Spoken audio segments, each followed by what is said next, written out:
Hey viewers, welcome to another game of the Casual Pro Gamer, and today we're doing the result game of weekly challenge number 4, which is Magewick.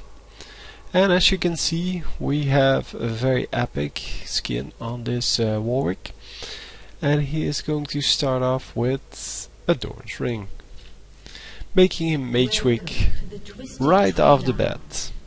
So Magewick is played here by Strive Dear Thief, which means as much as fight the thief, and I'm not going to translate all of the chat because they are three pre-made Germans playing on the US server, because obviously the European server kinda sucked.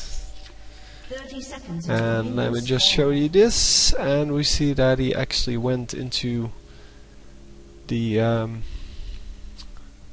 9 points into, what's it called? The attack tree? No, the offensive tree.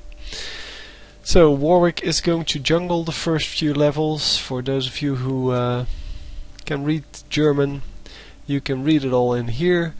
He's going to be doing some jungling early on, and this is so much smarter than going for the level 1 fight here, because then you have about a 50-50 chance of actually winning, and instead it is much smarter, of course, to just get a minion camp before the minions actually arrive.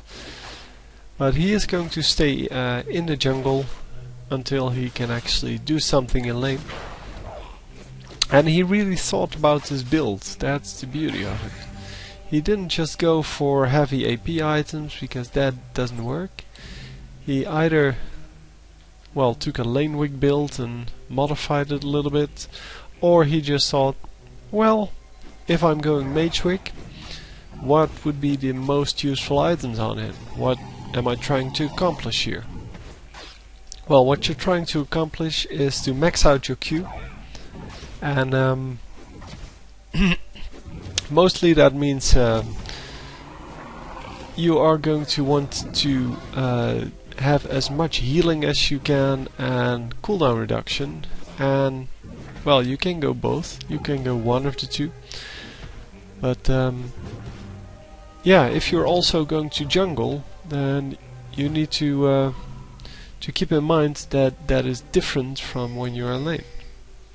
You also need somewhat more tankiness, because you have no minions to fall back on, and he is going in for his first kind of gank, doing some damage here on the enemy Warwick. Enemy Warwick going for a Doran shield, which is kind of boring, and he is using his smite every chance he gets.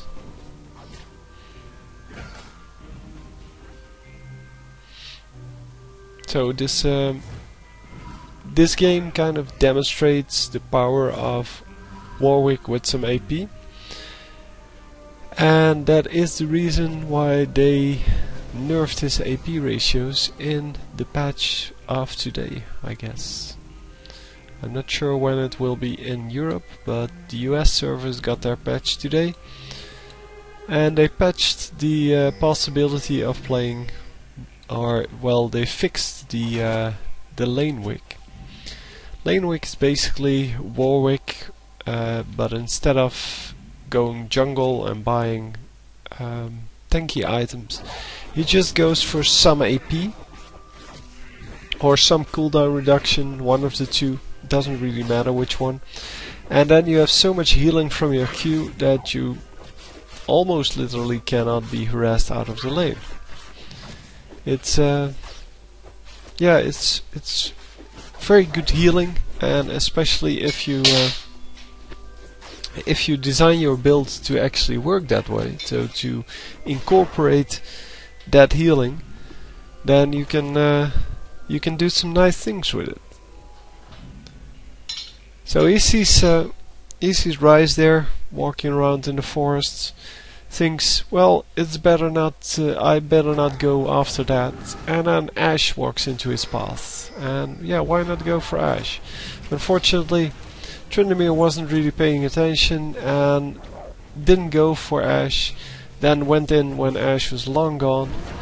But yeah, he can help him now with Rise. Rise has heal, but as you can see, it's only going to save him for like 2 seconds. They do pick up a kill here, so the enemy team that is. But yeah, you can easily see that they are outplayed here. But then unfortunately Mundo dies as well. And with the Hawk shot, he really needs to walk out here, unless you just kill your enemy. Now the Q is very, very strong, and people really underestimate the potency of that, and it is really a huge source of damage and healing. And if you've never played Lanewick or Magewick, you really will be surprised at the amount of damage it eventually does, because as you can see, the ability power ratio is 1:1, so it's 17 AP at the moment, and you get plus 17 damage. So the only thing you need is some AP and some penetration, some magic penetration, and that's enough to make you basically unkillable while doing a ton of damage. So after this little skirmish up top, he is going for red buff, and after that he will be attempting to kill this Ashe. So he can of course also jungle in the top. He decides to just stay between the lanes so he can keep an eye on both of them. And that is a smart choice, because, well, they are ahead at this moment, because, well, it just feels they are stronger, so they probably are. Unfortunately, he doesn't have level 6 yet, he still needs about half a level. But then he will have his ultimate and they can go kill someone. So the red buff normally goes to Warwick in this case, because Mundo already has his cleavers for slow, and now Warwick has his basic attacks for slow. And now he has 3 level Hungering Strike and 1 level in all of the other ones, which is going to be well, Q is going to be maxed out first, of course, and there you can see the incredible amount of damage your Q does. It is just surprising. And yeah, he picked the Hunter's Call here to jungle a little bit faster. I personally like to go Blood Sand and well, put no points at all in Hunter's Call until I really need to, which is about level 13 or so, I don't know, something like that. Yeah, it's level 13. So going up top to help out his teammate, because, well, he is very low health and he doesn't have his ultimate up, as you can see by the little green dot that's not there. So you cannot actually see it, but yeah, if the green dot's there, someone has his ultimate up, one of your teammates that is, because you can only see it from your teammates, unfortunately. And yeah, Tryndamere without his ultimate is not a very strong dude. So going to the bottom lane once again, and as you can see, 3v3 is all about ganking and jungle, but jungle is not really coming into play that much this game. Again with the heal, but the heal only saves you for like 2 seconds, and that's the problem I have with all these crappy summoner spells. You take the summoner spells to either get kills or to prevent being killed. And heal is definitely a defensive spell. There's no way you can use it offensively. So it actually needs to work in a way that you can, well, you can live. But what happens is if you use the heal, then you heal up for, I don't know, let's check. You heal for 140 plus 20 times your level. Who cares? That's not enough. And then someone does like 250 damage with one spell, and that's just with this much AP. I mean, if he went for a heavy AP build, it would have been even more. But it really doesn't do enough to make up for the fact that you're spending a summoner on that. So exhaust and, well, smite is very good. Flash, ghost, and ignite. That's it. I mean, there's like 5 summoner spells that are actually worth the trouble of actually using it. So heal and clairvoyance is still worth it. I mean, so that's 6.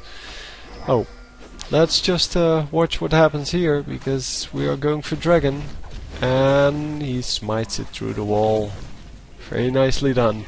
So all they need to do now is to kill these 2 enemies, and then they're good. So obviously with the ult, Tryndamere is very strong, but his ult is done, and yeah, he heals up. So no way that Ashe could have killed him. But a very nice perception there on Warwick, that he could actually smite the dragon through the wall and get 900 gold for his team. Excellently done. That alone was worth this whole game. I mean, casting this game with that, yeah, that's just brilliant. And that is indeed why you need smite as a jungler. And in this case it really worked out well. But yeah, so rally and what's it, clarity and those kind of things, you really, yeah, are really bad summoner spells. And heal, fortify, that's just, it's no good. It doesn't work like it should, and well, I guess clarity works like it should, but clarity doesn't really do anything. You should be able to manage your mana anyway and not waste one of your summoner spells on it, where you can either get kills or prevent from being killed. Both of which are a lot better than just random mana. Of course, there are situations in which you want to have this extra mana. Giving the red buff to Tryndamere here, and Tryndamere can use it pretty well, because with red buff he can slow his opponents and he can keep them in range of his basic attack, meaning that he can do more damage. And of course there's still the true damage part of the red buff, which is also very good. So we're going to dive rise here, apparently. And here we go. But just the Q is good enough to land that, so he can use his ultimate on Ashe. And can he actually get away while being slowed? Yes, he can. So he's going to run back a little bit, because there's still one champion on the map, Warwick. And if Warwick comes close enough, he can definitely catch up with him. But he gets out safe. And he has been showing us some pretty decent play. 50 minion kills, only Mundo is a little bit behind on the minion kills. But then again, the whole opponent's team is down on minion kills. Only enemy Warwick is doing a reasonable job.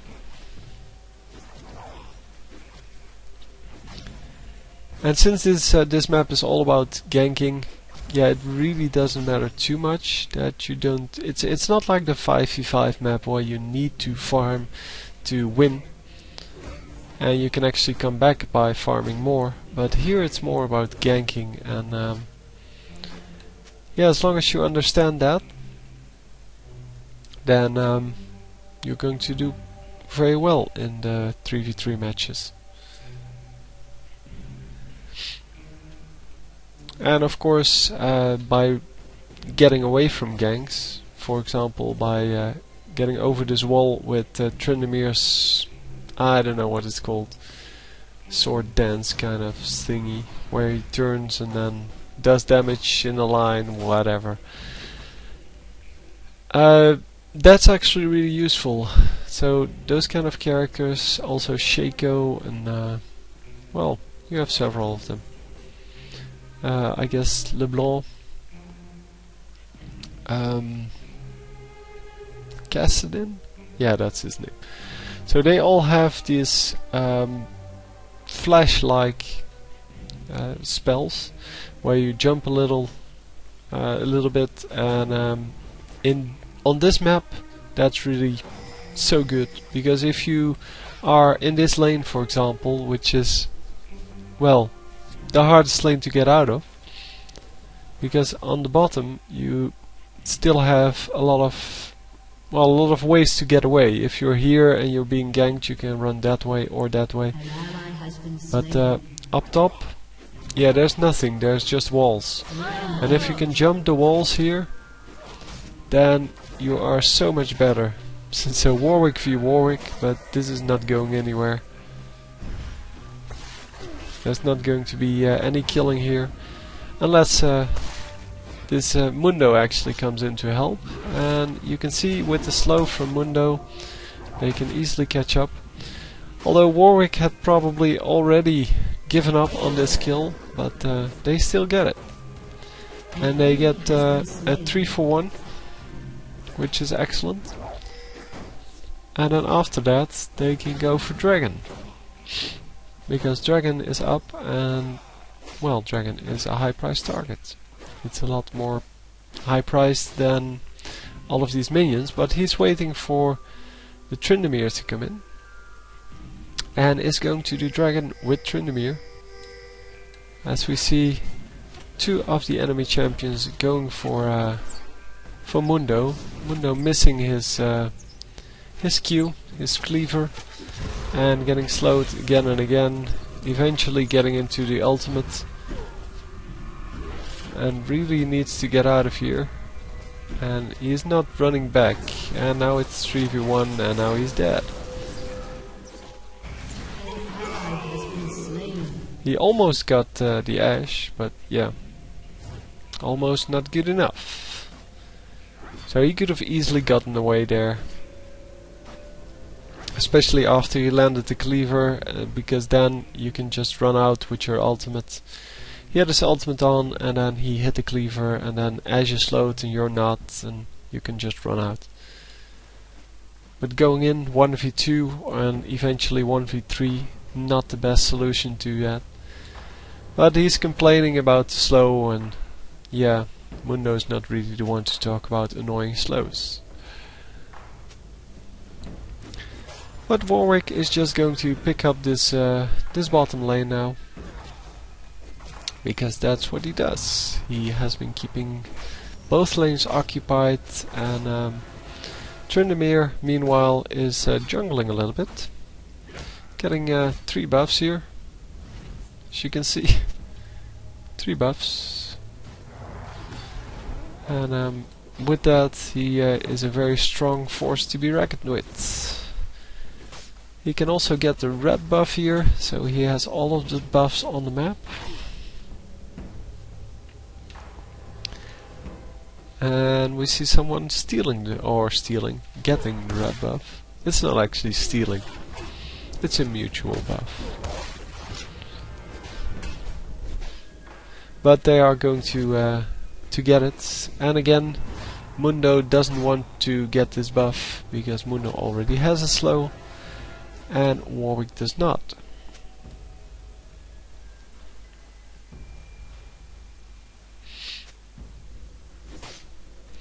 And yeah, if you keep his health bar in mind, he really doesn't get damaged at all because of all the healing. Because he has Spirit Visage now, which helps him by reducing the cooldowns, but also by increasing the healing effect of the Q. So that's an excellent item, and he really thought about his build. Then he got some additional reduced cooldowns with the Glacial Shroud, but also some armor, just to help him maintain his life, even though he doesn't have the same amount of lifesteal as he would in a normal game. So he is being focused here, and his teammates just are going to finish this off, and afterwards they run out and they are going to take out his turrets. And then, well, enemy Warwick comes in hoping to be able to kill one of them, but with the lifesteal of the Q, that's just impossible.